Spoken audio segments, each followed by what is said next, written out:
Hello, good morning, student. We will start economics chapter. तो economics का first chapter है understanding development, विकास की समझ। What is development?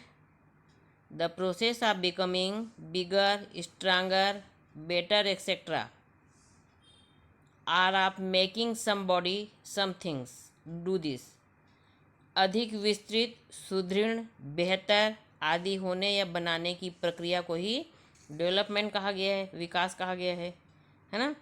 जब इसमें विकास से क्या तात्पर्य है? आर्थिक विकास, economic development.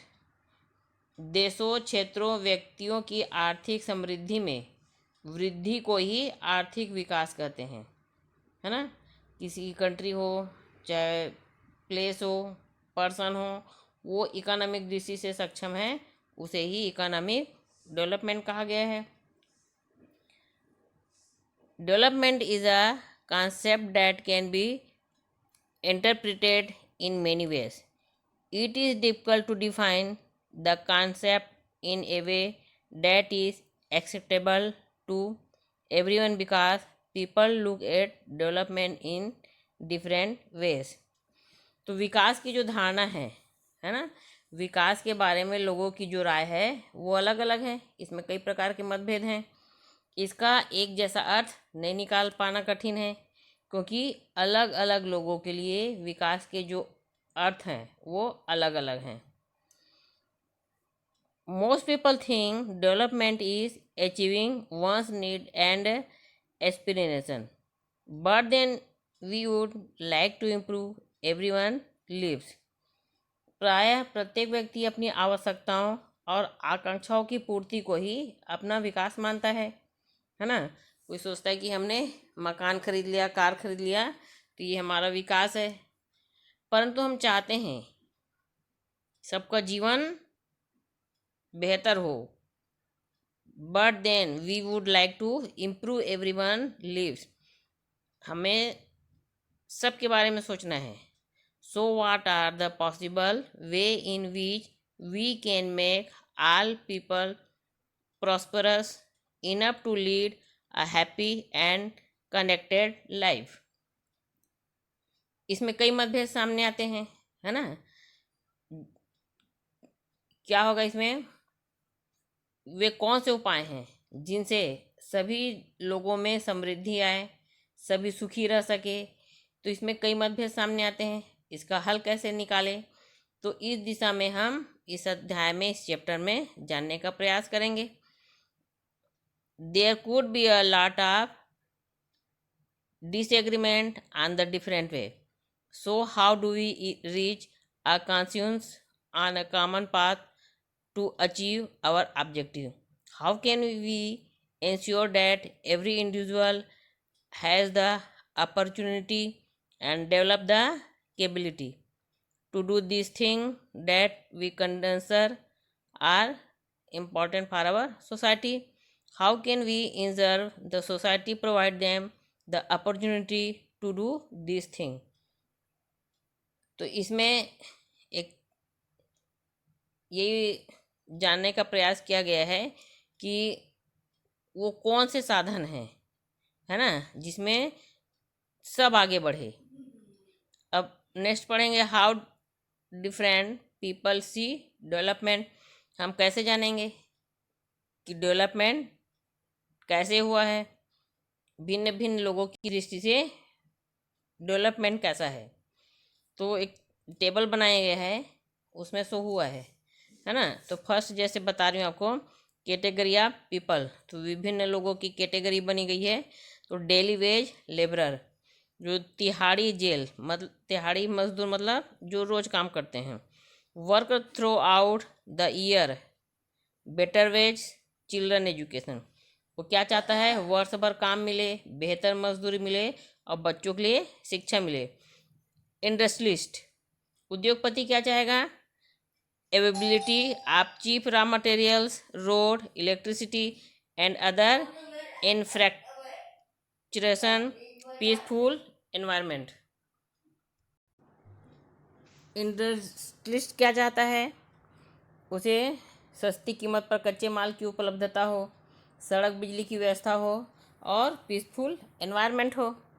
College student, better educational facilities, employment opportunities, personal freedom and security, है ना। वो क्या चाहेगा? बेहतर शिक्षा के अवसर मिले, रोजगार के अवसर मिले और लड़कों के समान उसे स्वतंत्रता मिले। एजु fourth, educated unemployment such as engineers, एक शिक्षित इंजीनियर क्या चाहेगा? रोजगार के अवसर मिले, हाउसिंग मतलब मकान की सुविधा मिले। तो ये हमने देखा कि सबकी अलग अलग आकांक्षाएं हैं और सबका जो लक्ष्य है ना, ऑब्जेक्टिव सबका चेंज है।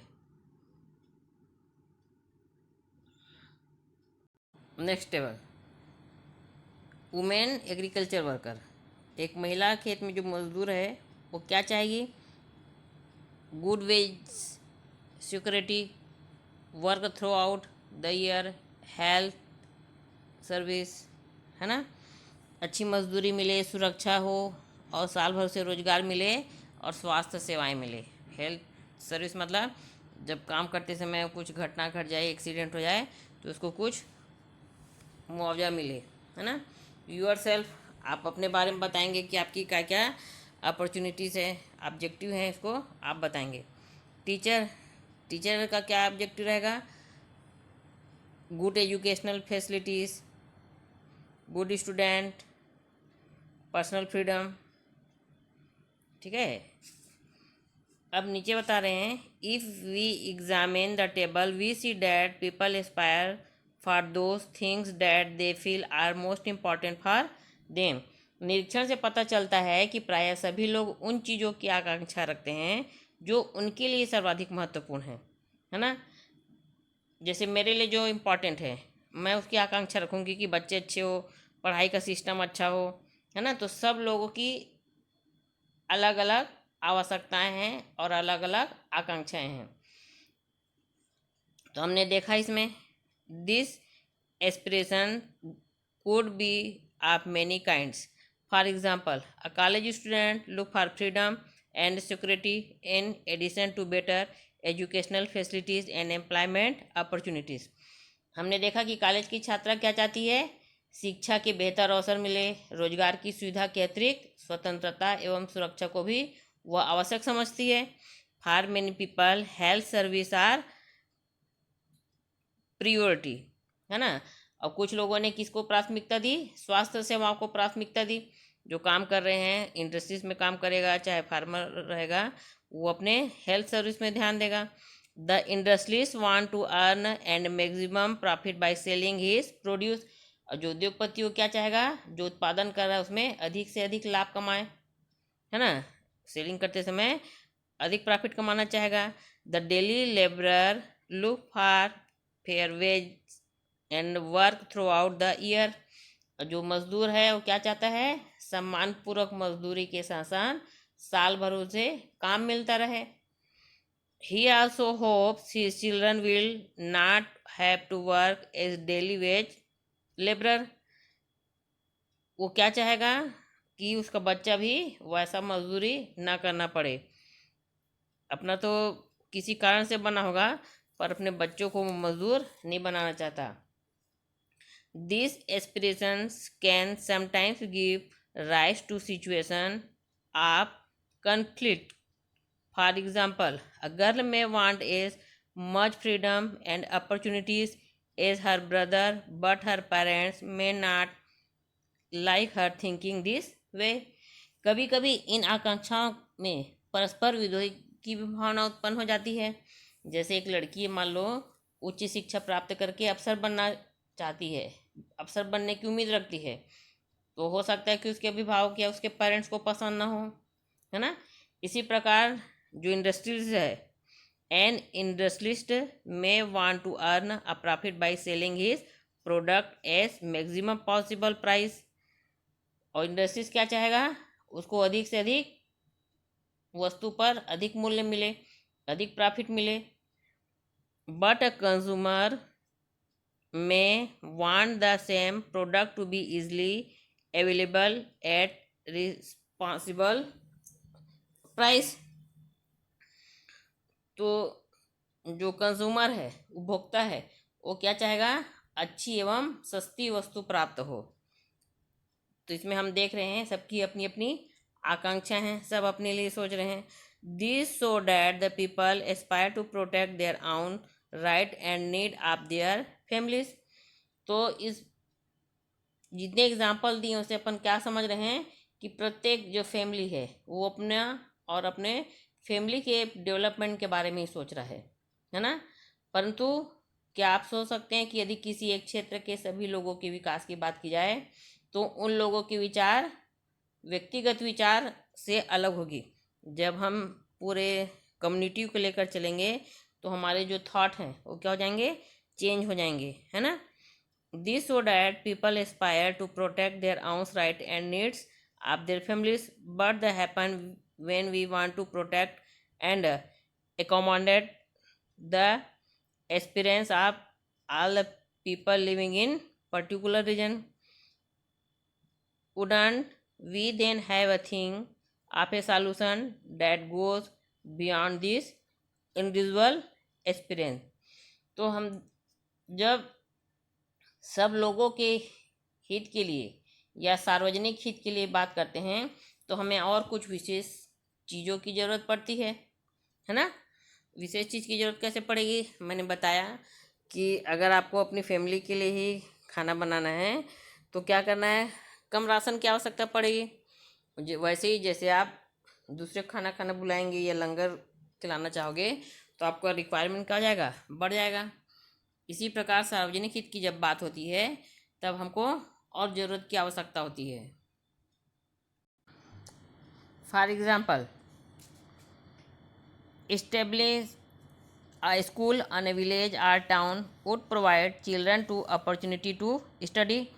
अगर विद्यालय की स्थापना से गांव या शहर के लोगों को पढ़ने का अवसर प्राप्त होता है जो पहले नहीं मिल पा रहा था, तो इन सुविधाओं को सार्वजनिक पहुंच सुनिश्चित करने के लिए हमें क्या क्या चाहिए।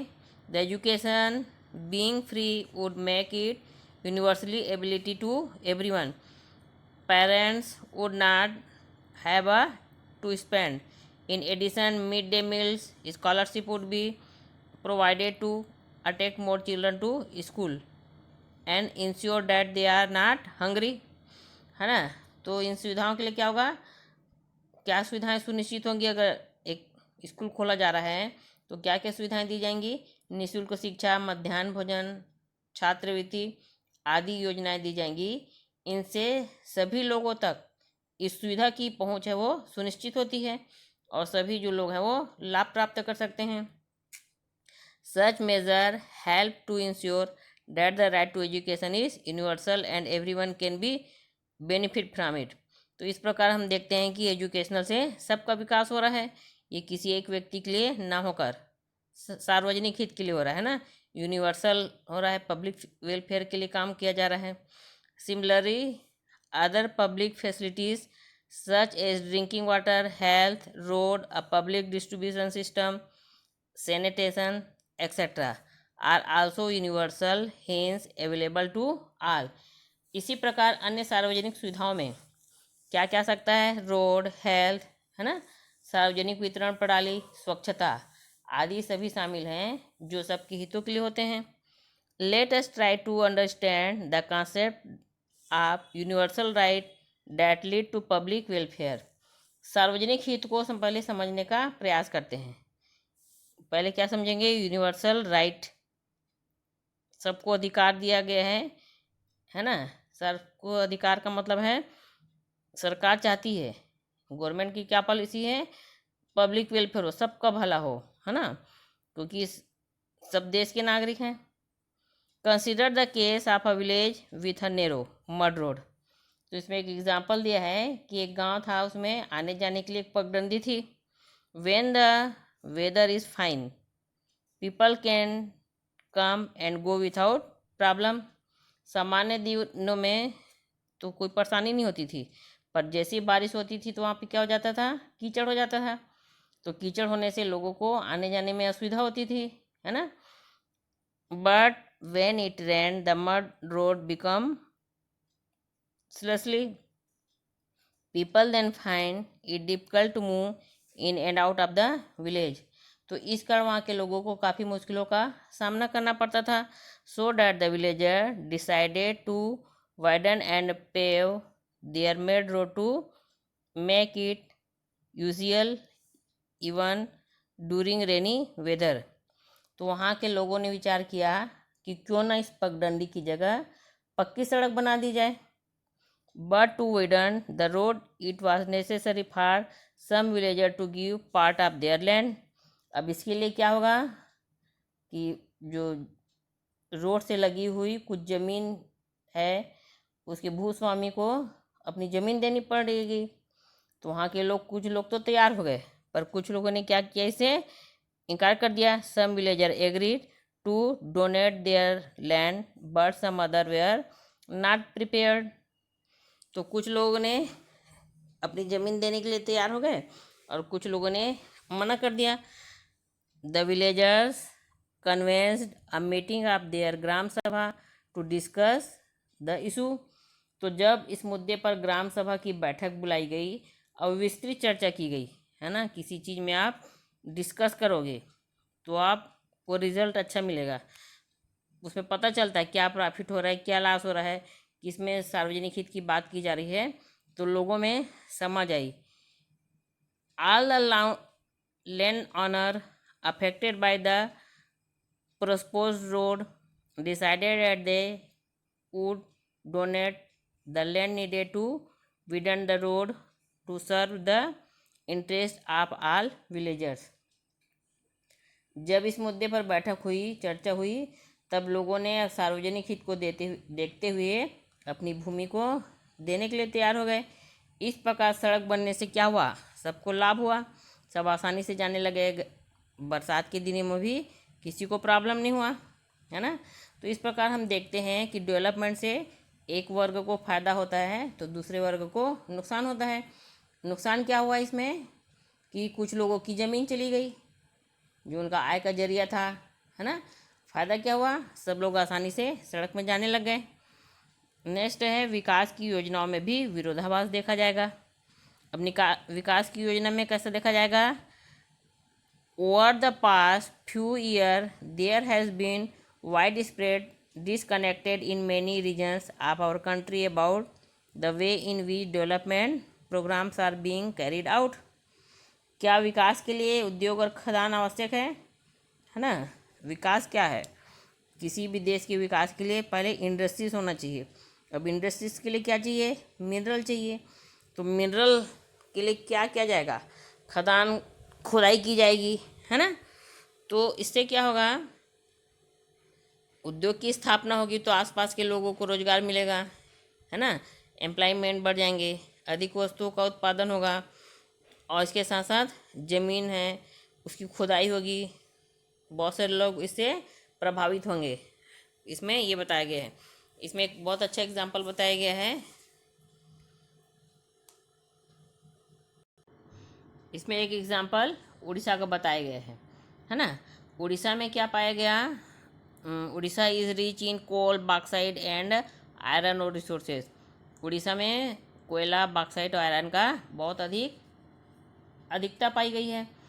तो the state plan to set up at least 45 steel unit.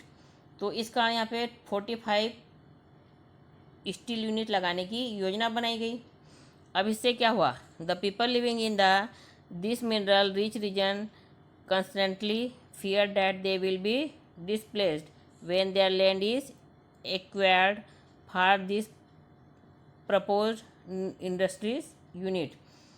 अब वहाँ के निवासियों को अपनी भूमि से विस्थापित होने का डर सताने लग गया. अगर कारखाने खुलेंगे, इंडस्ट्रीज खुलेंगे तो बहुत सारे लैंड की आवश्यकता होती है. तो ज़मीन कहाँ से मिलेगी, वहाँ के निवासियों से मिलेगी, वहाँ के लोगों से लेना पड़ेगा.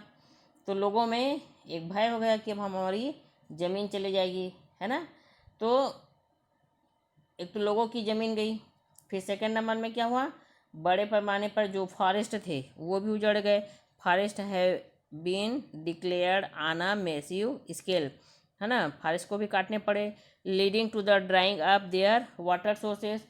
और कुछ जल स्रोत थे वो भी सूख रहे थे, सूख जाएंगे ना। अगर जंगल नहीं रहेगा तो क्या होगा, जंगल का जो प्रभाव है, फॉरेस्ट का प्रभाव वाटर सोर्स पर अधिक देखा जाता है, तो जल स्रोत भी समाप्त होने लग गए। The people have time and again registered their protest against the establishment for their industries. अब इन उद्योगों की स्थापना के खिलाफ लोगों ने बार बार अपनी आवाज़ उठाई, है ना। उनका तर्क था कि मुआवजे की राशि ख़त्म हो जाएगी, तो बाद में उन्हें मजदूरी के लिए भटकना पड़ता है। जैसे सरकार क्या करती है, इनके बदला एक मुआवजा देती है ना, पैसा देती है ताकि उनकी ज़मीन जो गई है उनका लॉस मत हो। तो जिसको एक साथ पैसा मिलता है वो क्या करता है, खर्च कर लेता है। अपने अपने तरीके होते हैं खर्च करने के। तो कोई इन्वेस्टमेंट कर सकता है उस पैसे का, तो कोई क्या कर देता है, खर्च कर देता है। तो खर्च करने से उनके पास बाद में पैसा नहीं रहता है ना, तो मजदूरी के लिए उन्हें भटकना पड़ता था, क्योंकि ज़मीन के अभाव में उनके पास कोई नियमित रोजगार नहीं है। क्योंकि पहले एग्रीकल्चर करते थे इसी लैंड में लोग, तो अब ज़मीन भी चली गई, पैसा भी चला गया, तो इससे उनकी जो संस्कृति है और जीवन शैली है वो क्या होती है, प्रभावित होती है। वो लोग सब एक साथ मिलकर रहते हैं गांव वाले, तो उनकी संस्कृति नहीं हटती है ना, अपना जो कल्चर है उसको लोग पकड़ कर रखते हैं। This changes have been adversely effected their traditional life style. जो उनकी लाइफ स्टाइल रहती है वो चेंज हो जाएगा, लोग में बिखराव आ जाएगा, है ना, इधर उधर भटक जाएंगे। तो वो ग्रामीण जो क्षेत्र की जो ट्रेडिशनल लाइफ स्टाइल है वो नहीं देखी जाएगी। Many environmentalist have also voiced their concern about the adverse impact of state industrialization on the environment of the country। और दूसरा हम क्या देखते हैं, शहरों से प्रतिदिन जो कचड़े इकट्ठे किए जाते हैं उसको कहाँ फेंक दिया जाता है, ग्रामीण क्षेत्र में फेंक दिया जाता है। They claim that excessive mining of mineral resources and establishing industrial unit are destroying our hand and water resources and pollution the atmosphere। इससे क्या होगा, वहाँ के वातावरण है और जल क्या हो जाएगा, पॉल्यूट हो जाएगा। जबकि इस बहुत कम खर्चे पर इस कचरे से क्या कर सकते हैं, कंपोस्ट बना सकते हैं, इलेक्ट्रिसिटी प्रोड्यूस कर सकते हैं, है ना, और कचरे का जो दुष्प्रभाव है उसको भी कम किया जा सकता है। As result people now face the danger of new pollution related health problem. अगर नहीं फेंका जाएगा, अगर इसकी काम नहीं किया जाएगा तो लोगों के स्वास्थ्य में बुरा असर देखा जाएगा, है ना, लंग्स संबंधी, हार्ट संबंधी प्रॉब्लम आ सकते हैं। A committee setup by the Indian government investigated the large scale industrial pollution in the state and found that a few large companies had flouted the Forest Right Act to set up industries। अब इसमें सरकार ने ये क्या कदम उठाया है कि अब कोई भी इसको क्या नहीं कर सकता है, हथिया नहीं सकता है ना, किसी की भी ज़मीन को कोई नहीं ले सकता है। सरकार चाहती है कि कारखाने तो बने पर इतने अधिक कारखाने ना बने कि लोगों को इसमें नुकसान हो, है ना। तो